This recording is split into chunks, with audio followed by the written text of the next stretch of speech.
By sundown, Clara Wynn would lose the only roof she had left, or watch it burn with 17 families' land records inside. Snow hissed against the windows of Wynn Ridge boarding house, while Wade Brigg pressed a foreclosure notice beneath his gloved palm. 2 armed men stood behind him. Clara faced them across the dining table, one hand near the ledger, hidden beneath the floorboards. "Give me your father's book," Wade said, "and maybe Orin Voss lets you keep the walls." Clara studied the oil stains on his cuffs. Men who come to bargain don't smell like lamp fuel. The front door opened before Wade could answer. A tall stranger stepped in from the storm, his canvas coat crusted with snow, his hat darkened by old smoke. He carried himself like a man too tired to be dangerous. That was why Wade smiled. Clara did not. The stranger's right hand trembled once before he closed it around the bar. Not fear, pain. Something older. Wade poured a whiskey, crossed the room, and tipped the glass over the stranger's hat. Amber liquor ran from the burned felt and struck the floor, one slow drop at a time. No one moved. The stranger did not reach for his Colt. He only lifted his head. A pale scar climbed from his collar toward his jaw. Wade's smile vanished. For the first time that afternoon, the man threatening Clara's home looked afraid. The stranger's voice came low and rough. "Last time, you should have checked whether I was dead." Clara saw Wade's hand drift toward his holster. She also saw blood spreading beneath the stranger's coat. Whoever had entered her house might be the only man Wade feared. He might also collapse before he could save anyone. Then Clara heard it. A scrape beneath the floorboards. Someone was already in the cellar. The stranger heard it too. Their eyes met across the room, hers steady, his hollow with a fire carried for 5 years. Wade backed toward the door. "Midnight," he said. "After that, this house, your ledger, and everyone upstairs become ash." He left without drawing. Clara reached for the shotgun beneath the table. The stranger reached for the cellar latch, and below them, in the dark, a match struck. The match flared beneath the floorboards. Clara crossed the dining room, pulled the shotgun from beneath the table, and loaded 2 shells. Luke was already at the cellar door. "Stand aside," she said. I glanced at the weapon. "You know how to use that?" "My father taught me before he taught me figures." Luke lifted the latch. Lamp oil breathed up through the opening. A man crouched beside the foundation posts with a burning rag in one hand and a tin can at his knee. He froze when the cellar light found him. Luke went down first. The man lunged with a knife. Luke caught his wrist and drove him against a support beam.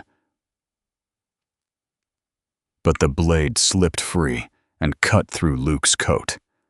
Blood spread across his ribs. Luke struck him once, then again. The third blow stopped when Clara's shotgun clicked behind his head. "That is enough." Luke turned slowly. His breath came hard, but his eyes stayed cold. "I was going to burn you alive, and now he is going to tell me who sent him." The matron on the dirt floor coughed. "You already know." Clara lowered the muzzle toward him. "Say it." "Voss wants the ledger before midnight. If Brigg doesn't bring it back, the whole house goes." Luke looked toward the ceiling. Miners slept above them. A widow with a bad knee. 2 brothers still waiting on 6 weeks of wages. "How many men?" he asked. "Enough." Luke seized the man's collar. Clara stepped between them. "Dead men do not testify." For a moment, Luke looked ready to move her aside. Then he tightened his face, and his hand slipped away. "You need that wound closed," Clara said. "I need to know why Wade Brigg looked at you like a grave had opened." Luke pressed one hand to his side. "I came for 1 page in your ledger. That book holds 17 families' homes.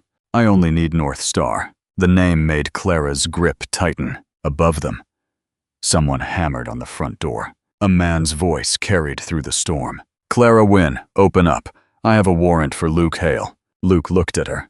For the first time, she knew his name. And for the first time, he looked uncertain whether she would hide him or hand him over. The pounding came again. Clara Wynn, the sheriff called. Open this door. Clara looked at Luke's blood on the cellar floor, then at the arsonist tied beside the coal bin. You said you only needed 1 page, she whispered. North Star, Luke said. Then I leave. The answer came too quickly. Clara climbed the stairs, hid the shotgun beneath her apron, and opened the front door. Sheriff Dan Mercer stood under the porch lamp with Wade Brigg and 2 deputies. Snow clung to their coats. Wade's smile had returned, but his eyes searched past Clara. Mercer unfolded the warrant. Luke Hale, wanted for 7 deaths at North Star Mine.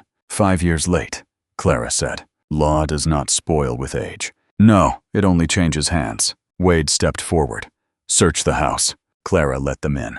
While Boots crossed the dining room, she slipped a false ledger onto the pantry shelf. The real book was wrapped in oilcloth beneath the dough trough. Mercer found the decoy within minutes. Wade opened it, saw columns of names and payments, and relaxed. When his back turned, Clara dropped the real ledger beside the cellar hatch. Below. Luke understood. I took the bundle, climbed through the coal chute, and disappeared into the abandoned ore shed behind the boarding house. An hour later, Clara joined him. They opened the true ledger beneath a single lamp. Luke turned the pages until his finger stopped at North Star. 7 miners had transferred their claims to Orin Voss 2 days before the fire. Every signature looked clean. Too clean. At the bottom stood another name, Ephraim Wynn, Clara's father. Luke's face hardened. You knew, I feared. That is not the same thing. No, Clara said. Fear lasts longer. She pointed to a small mark beside the signature. 3 cuts shaped like a broken ladder. My father used that mark when a copied page had been replaced. Luke stared at it. Then Clara spoke the words she had avoided for 5 years. He left 1 note before he died. Timber 12, North Star. Luke closed the ledger. You want me to follow you into the grave where your father buried the truth? Clara lifted the lamp. No, I want you to show me the way in. North Star Mine stood above Ash Ridge, like a black mouth sealed with snow. The entrance had been boarded shut since the fire. Luke brushed ice from the planks and found fresh chisel marks near the lock. Wade has been here, he said. Then we are not the first ones looking. Luke forced the boards apart. Cold air rolled from the tunnel, carrying wet stone, old timber, and silver dust. He stopped at the threshold. For one breath, he was no longer 41. He was a younger man, listening to his brother shout through smoke. Clara did not touch him. She simply stepped inside. That made him follow. The first 100 yards were narrow, but sound. Beyond the old haulage track, the ceiling sagged where water had softened the beams. Luke tested each support with his pick. Stay where I step. I have spent half my life ignoring men who underestimate me. This mountain does not care who you are. Neither does Orin Voss. They reached a broken support, where the passage narrowed to 3 feet. Luke cut a brace from an abandoned timber. Clara held it upright while he drove an iron wedge beneath it. His wounded side failed first. I dropped to 1 knee. The beam shifted. Dust fell through Clara's hair. Move, Luke ordered. Instead, she put both shoulders beneath the timber. Drive the wedge. I did. The brace caught with a hard crack. They crossed one at a time. At Timber 12, Clara found 3 broken ladder marks carved into the wall. Luke pried loose a stone and uncovered a rusted tin box. It had already been opened. Inside lay a torn list of loans, a bank seal, and paper bearing Orin Voss's initials. The original claim certificates were gone. Luke turned the seal in his hand. The same mark appears beside every stolen property in your ledger. My father did not sign them away, Clara said. He marked where Orin changed the pages. A sound moved through the dark behind them, not footsteps. A fuse. Luke seized the lamp and ran toward the entrance. The blast struck before they reached the first bend. The tunnel bucked. Timber split.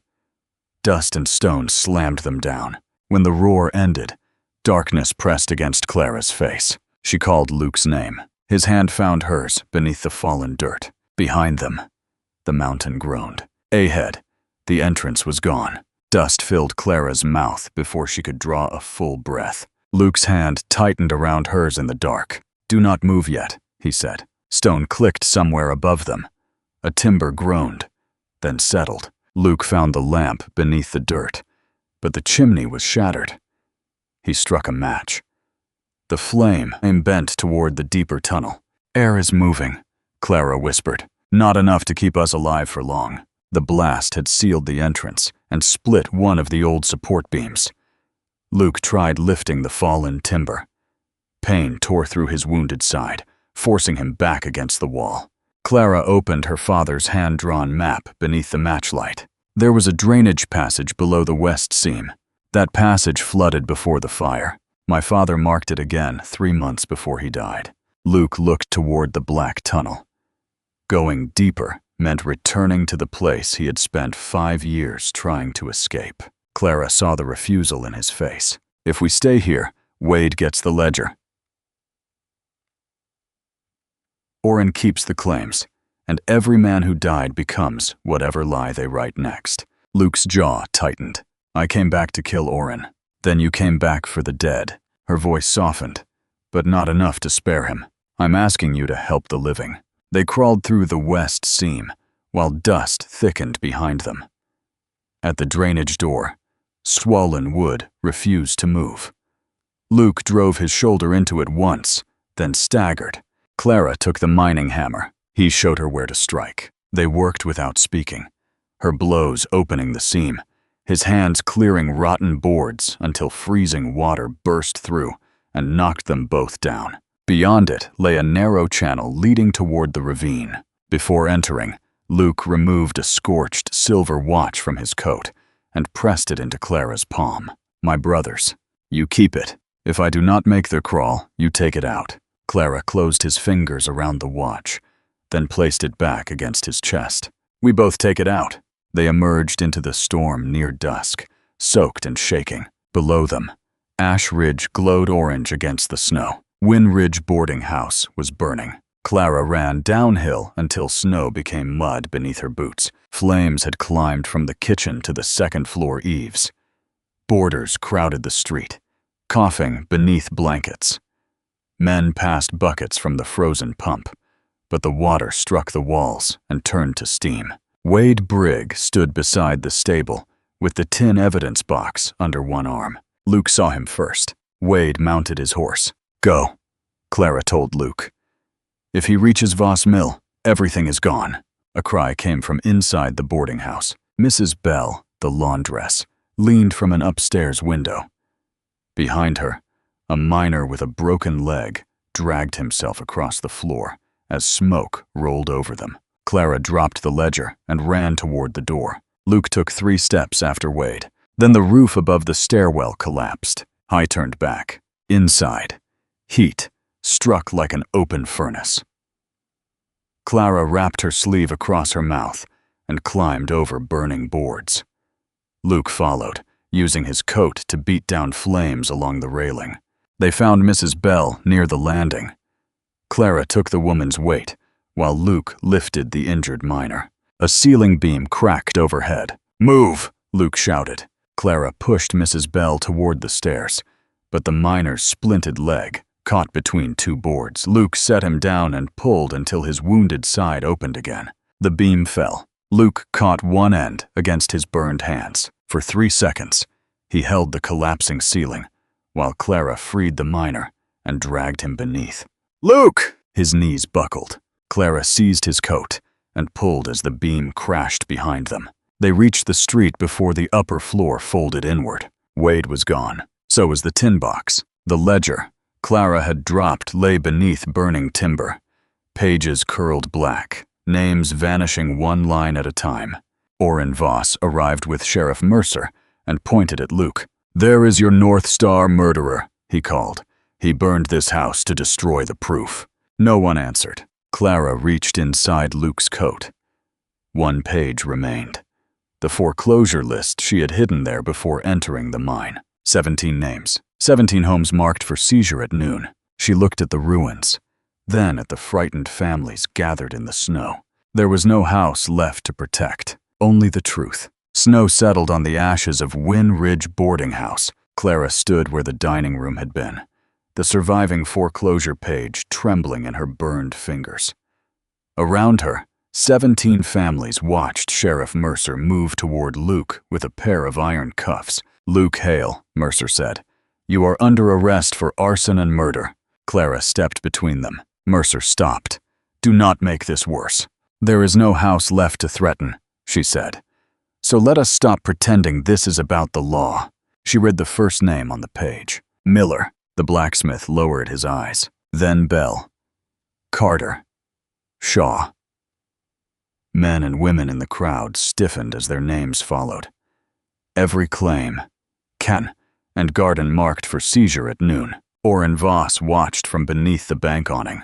"These are lawful debts," he called. Clara held up the scorched bank seal recovered from North Star. "The same seal appears on loans my father marked as altered. Orin owns the bank, the mine, and the carrying the warrant. By noon, he means to own every roof still standing." No one moved. Luke removed his revolver and laid it in the snow. "This is not my fight to command," he said.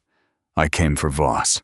If that is all this becomes, you should let Mercer take me." Clara looked at him. The man who had entered her house seeking one page now stood unarmed before people who might surrender him. Josiah, the cook from the boarding house, stepped forward with an old Henry rifle. "I cannot shoot straight," he said, "but I can carry powder." Miller joined him. Then a stable hand. Then Mrs. Bell placed her wagon and blankets at Clara's disposal. Only 13 agreed to fight. Others offered horses, food, or shelter for the wounded. Mercer looked at Orin, then at the warrant in his hand. "Brigg took the tin box to the ore office at Voss Mill," he said quietly. "And Voss told me I would hang for the fire if anything went wrong." He dropped the cuffs. A miner stumbled into the street before Orin could answer. "They moved blasting powder into North Star," he gasped. "The night shift is still underground." Clara turned toward the mountain. Orin was not merely burning evidence now. I was preparing to bury the witnesses with it. Before dawn, 13 townspeople climbed toward Voss Mill through driving snow. They carried hunting rifles, shotguns, hammers, rope, and more fear than ammunition. Clara divided them at the ridge above the mill. "No one fires toward the bunkhouse," she said. "The miners are not Orin's army." Luke studied the yard below. Guards watched the front gate, the powder shed, and the ore office. Beyond them, the head frame rose against the pale sky. "I can reach North Star through the drainage cut," he said. Clara tightened the bandage around his ribs. "You come back through it." It was not a request. Luke met her eyes, then nodded once. At Clara's signal, Miller fired into the bell support. The iron bell crashed down and began ringing wildly across the yard. Josiah and 2 stable hands opened the mule pens. Frightened animals surged between the guards, overturning ore carts and scattering crates. Another group jammed the hoisting wheel with a blacksmith's bar, stopping the cage before more powder could be lowered. Clara crossed the yard behind the confusion. A guard saw her near the ore office and raised his rifle. Mrs. Bell struck him from behind with a shovel handle before he could fire. Inside, Clara found the tin box on Wade Brigg's desk. Most of the claims were still there. The North Star originals were not. Outside, gunfire cracked through the snow. A young stable hand fell beside the trough, blood spreading beneath his shoulder. The sound stripped every trace of adventure from the morning. Below ground, Luke followed the drainage cut toward the old workings. Wade waited beside a powder cart. "You should have stayed dead," Wade said. "You should have learned to live with what you did." Wade fired first. The bullet tore Luke's sleeve. Luke knocked the revolver away and drove Wade against the tunnel wall. Wade fell. Empty-handed, Luke raised his own gun, For 5 years, he had imagined this moment without hesitation. Now he saw only a frightened man who had obeyed Orin, because cruelty had paid well. Luke lowered the barrel. Wade smiled and struck a match against the rock. I touched it to a short fuse, then fled deeper into North Star. Clara reached the tunnel mouth, carrying the tin box. Orin took the original claims, she said. From the darkness came the steady hiss of burning powder. The fuse burned into North Star like a thin orange vein. Luke kicked dirt over it, but the flame had reached a junction where 3 lines disappeared beneath the rails. Orin split the charge, he said. 1 for the entrance, 2 for the support posts. Clara handed the tin box to Miller. Get the wounded out. If we do not return, take those papers to the county recorder. Then she followed Luke underground. They found Orin Voss in the old extraction chamber, beside a crate of original claims and 6 bundles of blasting powder. 3 miners were trapped behind a fallen ore cart. Wade crouched near the far wall, blood on his temple and silver bars inside his coat. Orin aimed a revolver at Clara. Name Hale as the North Star arsonist. I rebuild your boarding house. Your father remains an honest man. Clara looked at the signatures inside the crate. My father's name does not become clean because I add mine to your lie. Orin fired. The bullet struck Luke high in the shoulder and spun him against a support post. The timber shifted. Rock cracked overhead. Orin lit the final fuse. Clara dropped and crawled beneath the powder smoke. The burning cord ran behind the ore cart, too far for Luke to reach. He braced himself against the failing post. Go! Clara crawled over broken rails, cut 1 fuse with her father's ledger knife, then smothered the second beneath a wet strip torn from her skirt. Behind her, Wade seized the crate. Orin shoved him away. You were paid to carry orders, not inherit anything. Their struggle knocked another brace loose. Stone buried Wade before either man could move. His hand remained visible beneath the rubble, still clutching silver. Orin reached for the claims instead of him. Clara cut the last fuse. A smaller charge detonated deeper in the mine. Papers scattered through smoke and falling rock. Luke raised his revolver. Orin stood unarmed. 5 years of grief narrowed to 1 pull of a trigger. Clara did not ask for mercy. He must answer while he is alive. Luke had lowered the gun. Together, they dragged Orin toward daylight as North Star collapsed behind them. At the tunnel mouth, dawn touched the snow. A county wagon was climbing the road below. By noon, the snow had stopped. The county recorder spread the surviving claims across a table in the blacksmith shop. Clara stood beside him, smoke darkening her dress. Luke sat near the stove while Doc Bell stitched his shoulder. Sheriff Mercer gave his statement without looking at Orin. He admitted signing warrants he had not read, ignoring altered loan records, and accepting money from Voss Bank. His confession did not make him brave. It only made him useful before fear changed his mind again. The recorder suspended all 17 foreclosures, pending a county investigation. Orin's bank books, the North Star seal, and the recovered claims were placed under guard. No land was returned that morning. No dead miner rose from the mountain. Luke's murder warrant remained. Too much evidence had burned, and too many witnesses were gone. The recorder promised only that the North Star case would be reopened. Orin was taken away in irons. As the wagon passed the ruined boarding house, he looked at Clara as though the town still belonged to him. She did not look back. By afternoon, Ash Ridge had grown quiet. Men carried the injured home. Mrs. Bell collected blankets.